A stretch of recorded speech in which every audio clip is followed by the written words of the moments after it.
प्रदेश हमारा बुलेटिन का वक्त हुआ है। नमस्कार, आपके साथ मैं रविंद्र सिंह। आपने हेडलाइंस देखी, अब चार बड़ी खबरों की बात करते हैं संक्षेप में, जो आज दिन भर छाई रही।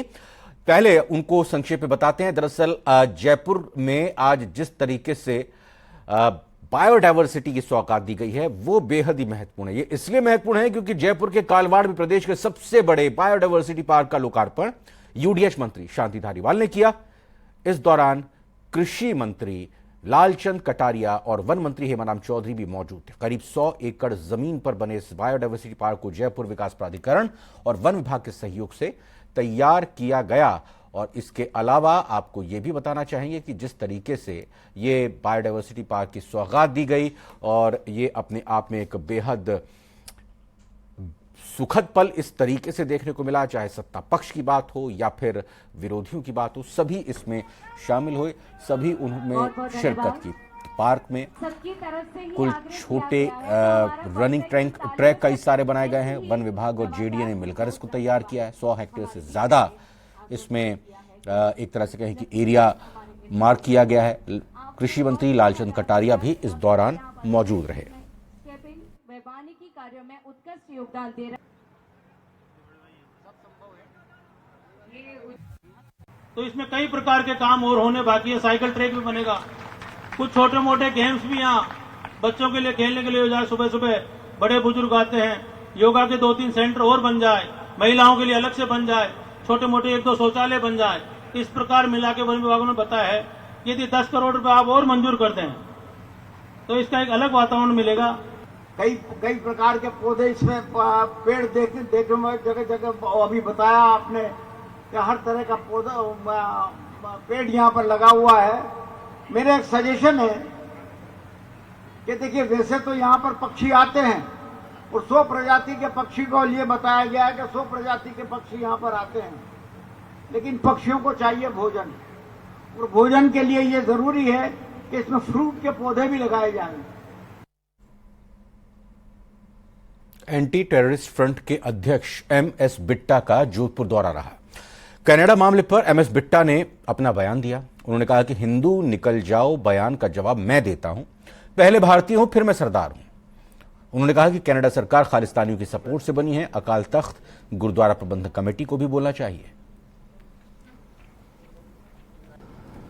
कनाडा दूसरा पाकिस्तान बन चुका है। हिंदुस्तान में हरकतें करो। अमेरिका के अंदर 11 सितंबर की घटना करो।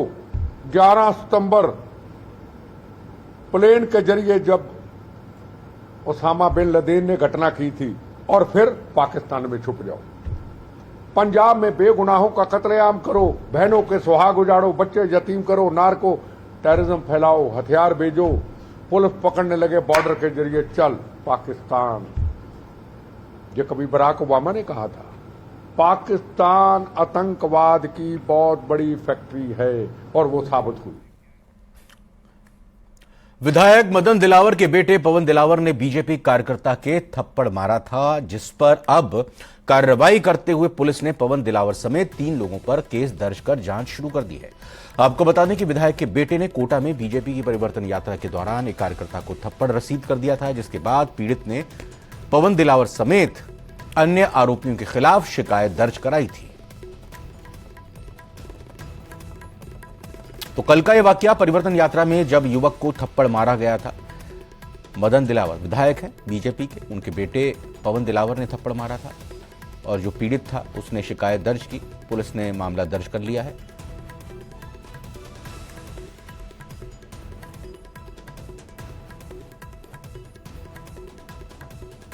इनसे डर रहे कर जापट की मारी थी, तो उन्होंने धमकी दी थी। तो मदन दिलावर का लड़का पवन दिलावर, उसकी वजह से मुझे डर था। हम लोग कल वो हादसा हुआ था, बेदर को पिन लगा रहा था मैं, जो हमारी थप्पड़ की जगह के पीछे से। राजस्थान को तीसरी वंदे भारत एक्सप्रेस की सौगात मिलने वाली है। 25 सितंबर को प्रधानमंत्री नरेंद्र मोदी वीडियो कॉन्फ्रेंसिंग के माध्यम से हरी झंडी दिखाकर इस ट्रेन को रवाना करेंगे। आज वंदे भारत का ट्रायल किया गया। राजस्थान में वर्तमान अजमेर, दिल्ली कैंट, इसके अलावा जोधपुर अहमदाबाद वंदे भारत एक्सप्रेस का संचालन किया जा रहा है। अब ये तीसरी हो जाएगी 25 सितंबर को, जब उदयपुर से जयपुर के लिए इस वंदे भारत को हरी झंडी प्रधानमंत्री दिखाएंगे। ट्रेन में कैटरिंग से जुड़े स्टाफ, लाइटिंग और एयर कंडीशनिंग से जुड़े कर्मचारी, रेलवे सुरक्षा बल के जवान, सभी रेलकर्मी वंदे भारत में अपनी सर्विस को लेकर खासे उत्साहित हैं। उनको लगता है कि वो देशवासियों को सबसे अच्छा रेल परिवहन प्रदान करने में अपना बेहतरीन योगदान कर रहे हैं। तो वंदे भारत जिसका इंतजार जयपुर वासियों को था, और जयपुर वासियों की वंदे भारत की जो उम्मीद थी वो अजमेर दिल्ली वंदे भारत से शुरू हुई, आगे बढ़ी, फिर उसके बाद अब ये तीसरी सौगात वंदे भारत की राजस्थान को मिलने वाली है।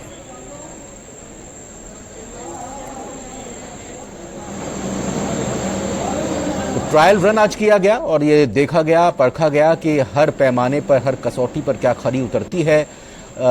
तकनीकी चीज़ों को देखा गया, इसके अलावा यात्रियों की सुविधाओं का ख्याल किस तरह से रखा जाएगा, इन चीज़ों को भी परखा गया। बिल्कुल एक तरह से कहें कि ये मानते हुए इसका ट्रायल किया गया कि इस ट्रेन में यात्री सवार हैं, इसी हिसाब से जो पूरा स्टाफ था उसने अपनी ड्यूटी दी ताकि 25 सितंबर को किसी भी तरह की गफलत ना हो, क्योंकि 25 तारीख का दिन इस वंदे भारत के लिए जो उदयपुर से जयपुर के लिए चलेगी बेहद अहम होने जा रहा है। तीसरी सौगात राजस्थान को इस वंदे भारत के रूप में मिलने जा रही है।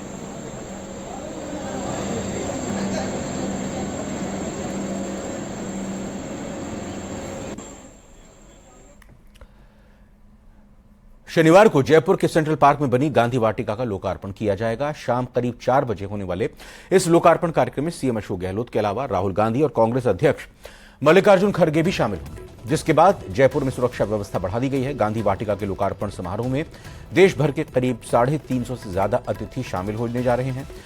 आपको बता दें कि जयपुर के सेंट्रल पार्क में जयपुर विकास प्राधिकरण ने करीब 85 करोड़ रुपए की लागत से गांधी वाटिका का निर्माण कराया है, जिसमें राष्ट्रपिता महात्मा गांधी के जीवन दर्शन और आजादी से जुड़े इतिहास को दर्शाया गया है, जिसका मकसद आज की युवा पीढ़ी को महात्मा गांधी के जीवन दर्शन और मूल्यों से जोड़ना है।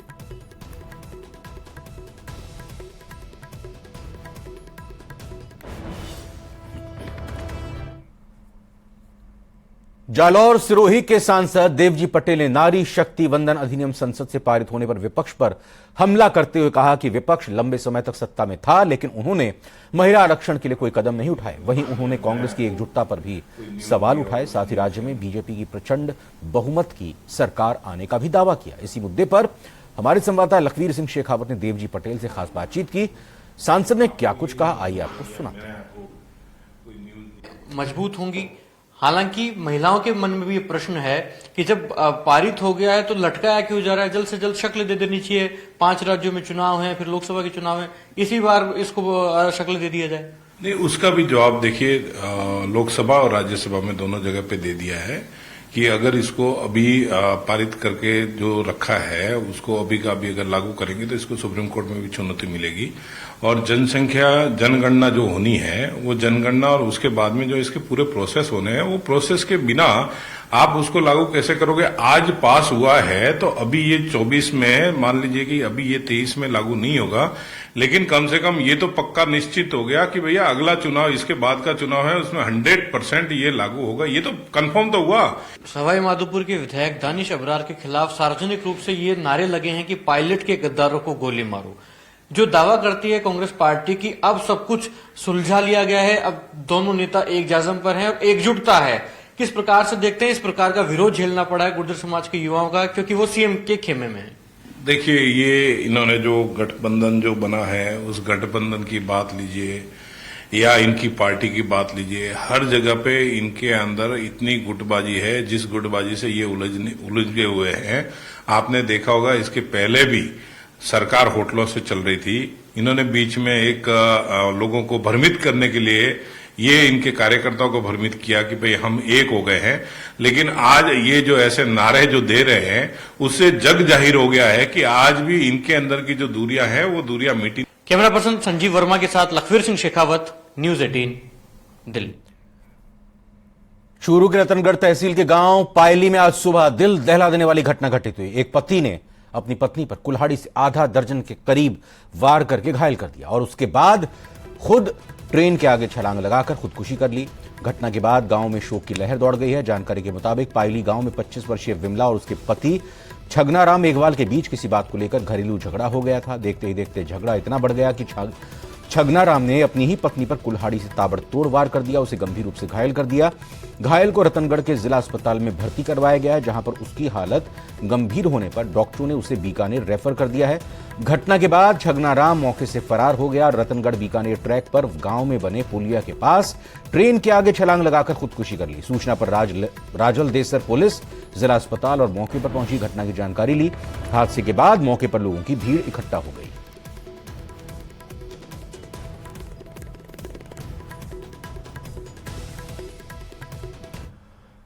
नागौर के मकराना में मानसिक विक्षिप्त व्यक्ति ने 4 लोगों पर हमला कर दिया है। हमले में घायल एक बुजुर्ग अब्दुल जब्बार ने दम तोड़ दिया। एक राहगीर हजारी बावरी की हालत फिलहाल गंभीर बताई जा रही है, उनका इलाज हो रहा है। सुभाष मोहम्मद हयात का अस्पताल में इलाज चल रहा है। पुलिस ने हमलावर व्यक्ति को हिरासत में ले लिया है।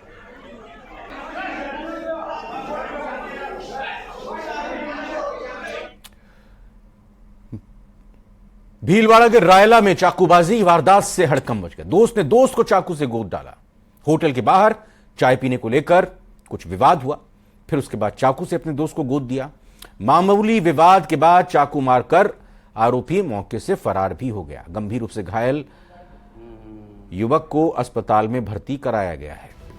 पुलिस ने केस दर्ज कर लिया है, आरोपी की तलाश शुरू कर दी है।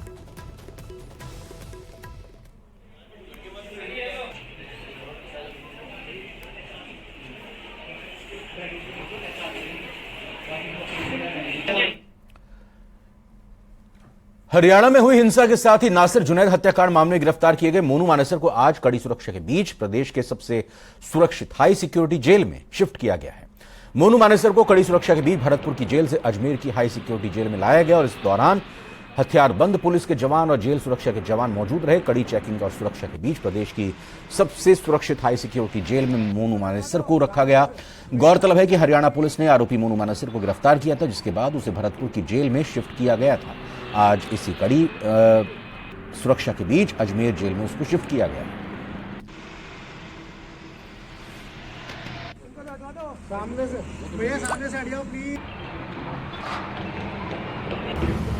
भरतपुर जेल सेवर जेल से जो ट्रांसफ़र किया गया है और भरतपुर पुलिस है जो उसको कड़ी सुरक्षा में लाई है। क्या कोई सुरक्षा दृष्टि को रखते हुए यहाँ शिफ्ट किया गया? हाँ, हो सकता है। ये कारण क्या रहे मुझे नहीं ज्ञात है। हमारे पास भेजा गया है और हमने उसको कड़ी सुरक्षा में रखा हुआ है। अब अपने यहाँ कैदियों की संख्या कितनी हो गई है? वर्तमान में 200 से ज़्यादा कैदी है और सभी हार्डकोर क्रिमिनल्स है। सबके ऊपर कड़ी निगरानी है, कड़ी वॉच रखी जा रही है। टोंक में आज आयकर विभाग की जागरूकता कार्यशाला का आयोजन हुआ। आयकर विभाग की अपर आयुक्त रेंज 7 की शोभना मीना ने करदाताओं की समस्याएं सुनी। जिला प्रमुख सरोज बंसल समेत टैक्स बार सदस्य मौजूद रहे। प्रदेश में आयकर विभाग ने जागरूकता कार्यशाला की आज टोंक से शुरुआत की है। इस तरह के कार्यक्रम सभी जिलों में आयोजित होंगे। यहां करदाताओं ने टैक्स से जुड़ी अपनी समस्याएं बताई। शोभना मीणा ने सभी समस्याओं को ध्यान में से सुना और विभाग की तरफ से समाधान का आश्वासन दिया। करदाताओं के साथ कार्यशाला के बाद ई मित्र संचालकों के साथ बैठक कर करदाताओं की समस्या के समाधान की जानकारी भी दी। देखिए, विभाग की ओर से हम यही मैसेज देना चाहेंगे कि आज हमने एक तरीके का सेतु बनाने की कोशिश की है टोंक का जो टैक्स पेयर है 5-7 तहसील का, उनके और विभाग के बीच में, कि उनकी जो भी समस्याएं आ रही हैं ई कंप्लायंस से संबंधित, वो हम समझ सकें कि क्या उनको प्रॉब्लम्स आ रही हैं और उनके निराकरण फिर हम कर सकें। और जो समस्याएं हमारे पार्ट पे नहीं रिजॉल्व हो सकती हैं उनको हम आगे प्रेषित करें ताकि उनके निराकरण ऊपर से हों। करते हैं जहां पर शुक्रवार के हादसे में एक ही परिवार के 3 लोगों का रेस्क्यू कर लिया गया, जबकि 3 लोगों का अभी तक कोई सुराग नहीं लग पाया। ये सभी चंबल नदी में घूमने के लिए गए थे, लेकिन नहाने के दौरान यह हादसा घट गया। इस बारे में मौके पर मौजूद प्रशासनिक अधिकारियों से बात की न्यूज 18 संवाददाता हरिवीर शर्मा ने।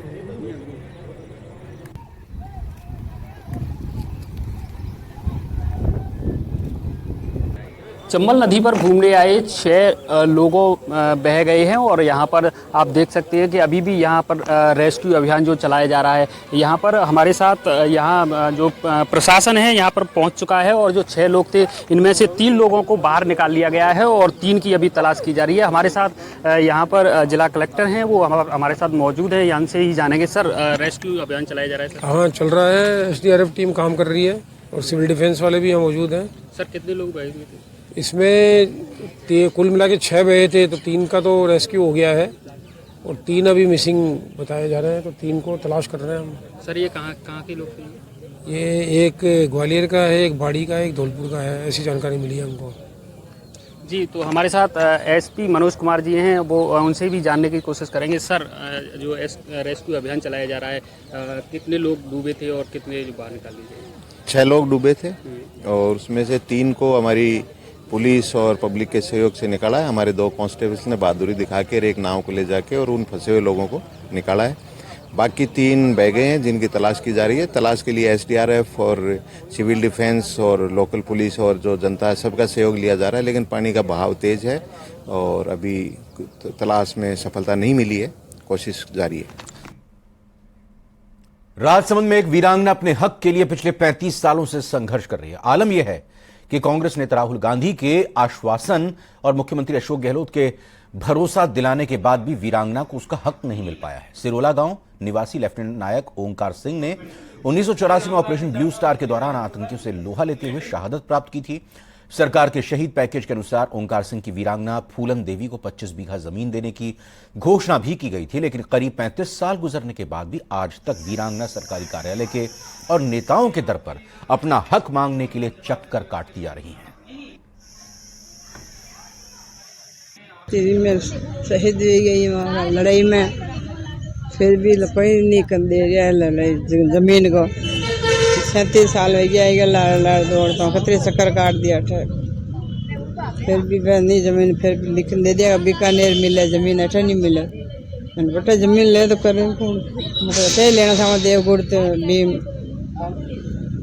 तो मिलना लेना नहीं sama पे।